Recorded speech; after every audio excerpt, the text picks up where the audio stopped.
आज से हम लोग chapter number 6 that is algebraic expression start करने वाले हैं. This is a new chapter and ये इंट्रोडक्शन वीडियो है इस चैप्टर का. So let's see algebraic expression का मतलब क्या होता है.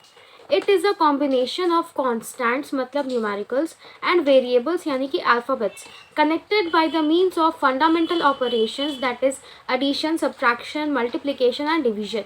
एंड यहाँ पे एग्जाम्पल भी दिया गया है. सो एल्जेब्रिक एक्सप्रेशन एक कॉम्बिनेशन होता है कॉन्स्टेंट्स और वेरिएबल्स का.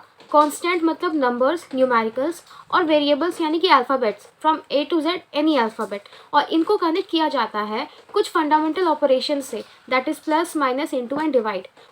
सो constants, variables and fundamental operations से जो हमारा एक एक्सप्रेशन तैयार होता है उसको हम लोग एल्जेब्रिक एक्सप्रेशन कहते हैं.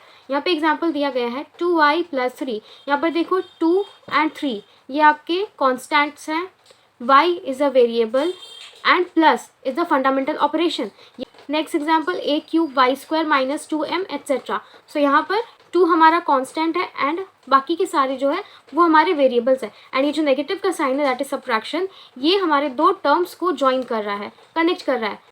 Parts of an algebraic expression separated by symbols plus or minus are called terms of an algebraic expression. So यहाँ पर देखो 2y + 3 ये आपको एक algebraic expression दिया गया है. इसके दो पार्ट्स हैं दैट इज़ 2y एंड 3. इन दोनों को सेपरेट किया गया है प्लस के साइन से. सो ये जो अलग अलग पार्ट्स हो गए हैं इनको टर्म्स ऑफ एल्जेब्रिक एक्सप्रेशन कहते हैं. अगर हमसे पूछा जाए कि इस एल्जेब्रिक एक्सप्रेशन में कितने टर्म्स हैं, so we will say there are 2 terms that is 2y and 3. An algebraic expression having one term is called monomial. An algebraic expression having 2 terms are called binomial and an algebraic expression having 3 terms is called trinomial. So यहाँ पे अलग अलग terms के according नाम दिया गया है algebraic expression का. जहाँ पर सिर्फ एक term होता है उसको monomial कहते हैं, जहाँ पर 2 terms होते हैं उसको binomial कहते हैं, एंड जहाँ पर 3 terms होते हैं वहाँ पे trinomial कहते हैं. Now हम लोग different methods of addition and subtraction देखेंगे. Basically 2 मेथड्स होते हैं, column method and horizontal method, और यहाँ पर हम लोग क्वेश्चन को सॉल्व करेंगे इन मेथड्स को यूज़ करके. सो ऐड करना है हम लोग को. 2 एल्जेब्रिक एक्सप्रेशन दिए गए हैं, इनको हम लोगों को ऐड करना है. सो यहाँ पे देखो यहाँ पे 3 टर्म्स हैं इसलिए ये ट्राइनोमियल है, एंड यहाँ पे 2 टर्म्स है यानी कि ये एक बाइनोमियल है. ओके, सो सबसे पहले हम लोग कॉलम मेथड का यूज़ करेंगे. कॉलम मेथड से हम लोग यहाँ पे एडिशन करेंगे. तो हम लोग क्या करेंगे, पहले वाले एक्सप्रेशन को बिल्कुल एग्जैक्ट लिख देंगे, -8x³ + 6y² + 5. अब इसके नीचे हम लोग क्या करेंगे, दूसरे वाले एल्जेब्रिक एक्सप्रेशन को लिखेंगे, लेकिन हम लोग लाइक टर्म्स के नीचे ही टर्म्स को लिखेंगे. सपोज यहाँ पे 5x³ है, सो उसको हम लोग क्यूब के नीचे लिखेंगे, -2y² तो इसको हम y² के नीचे ही लिखेंगे. और यहाँ पर कुछ भी नहीं दिया गया है तो यहाँ पे हम लोग कुछ भी नहीं लिखेंगे, और आप लोग चाहो तो यहाँ पे 0 लिख सकते हो. सो हम लोग इसको अब ऐड कर देंगे. Now 5 + 0 is 5, then 6 - 2 is 4, and y² आपका कुछ नहीं, बिल्कुल एग्जैक्ट ऐसा ही लिखाएगा. यहाँ पे प्लस का साइन होगा एंड देन यहाँ पे प्लस माइनस, देखो प्लस बड़ा है, 6 - 2 + 4 होता है, तो यहाँ पे भी प्लस का साइन होगा. यहाँ पे देखो -8 + 5, सो 8 - 5 3 होता है, 3x³. और यहाँ पे क्योंकि 8 बड़ा है और उसका साइन नेगेटिव है इसलिए यहाँ पे माइनस लग जाएगा. सो हमारा आंसर आया है -3x³ + 4y² + 5. ये है हमारा कॉलम मेथड. अब हम लोग इसको हॉरिजॉन्टल मेथड से भी ऐड करेंगे. सो हम लोग लिखेंगे -8x³ + 6y² + 5 + 5x³ - 2y². Okay, अब हम लोग यहाँ पे क्या करेंगे, हम लोग लाइक टर्म्स को ढूंढेंगे और उनको ऐड करेंगे. लाइक टर्म्स का मतलब जिसके वेरिएबल बिल्कुल एग्जैक्ट सेम हो. जैसे यहाँ पे x³ है, यहाँ पे भी x³ है, तो इसका मतलब ये दोनों ऐड हो जाएंगे. सो -8 + 5 = -3x³, 6y² - 2y². यहाँ पे भी y² है, यहाँ पे भी y² है, सो +6 - 2 is +4, so +4y² + 5. So add कर दिया तो हमारा आंसर ये आ गया है. तो देखो हमारे दोनों ही केसेस में आंसर्स बिल्कुल आइडेंटिकल है.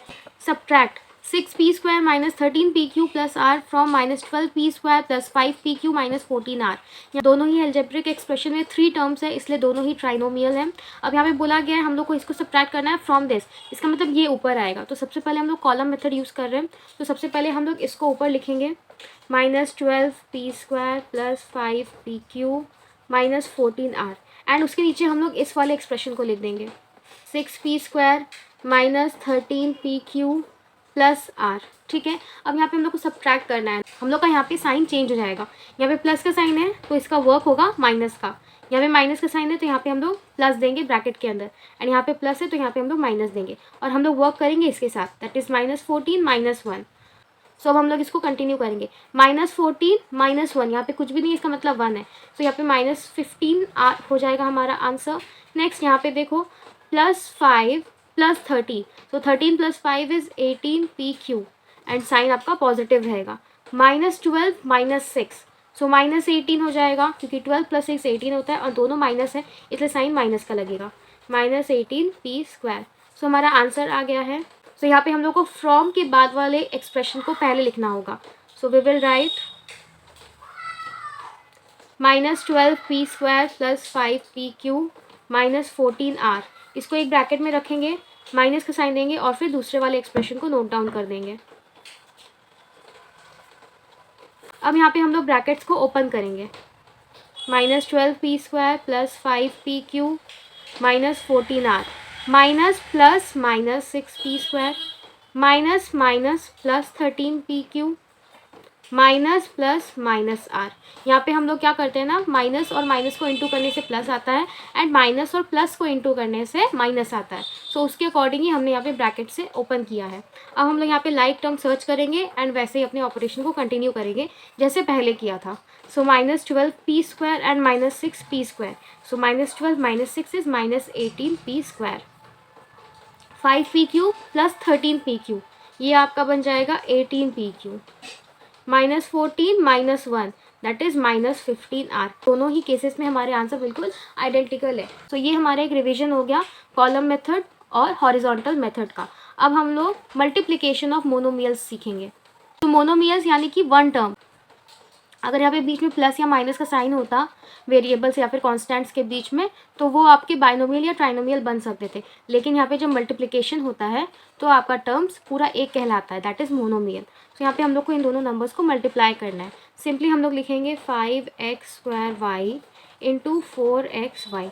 इसको मल्टीप्लाई करने का एक सिंपल सा ट्रिक होता है, आपको कांस्टेंट को कांस्टेंट के साथ मल्टीप्लाई करना है, यानी कि नंबर और नंबर को आपको मल्टीप्लाई करना है, और लाइक वेरिएबल को लाइक वेरिएबल से करना है। लाइक वेरिएबल यानी कि सेम वेरिएबल, सो x को आप x से मल्टीप्लाई करोगे एंड y को आप y से ही मल्टीप्लाई करोगे।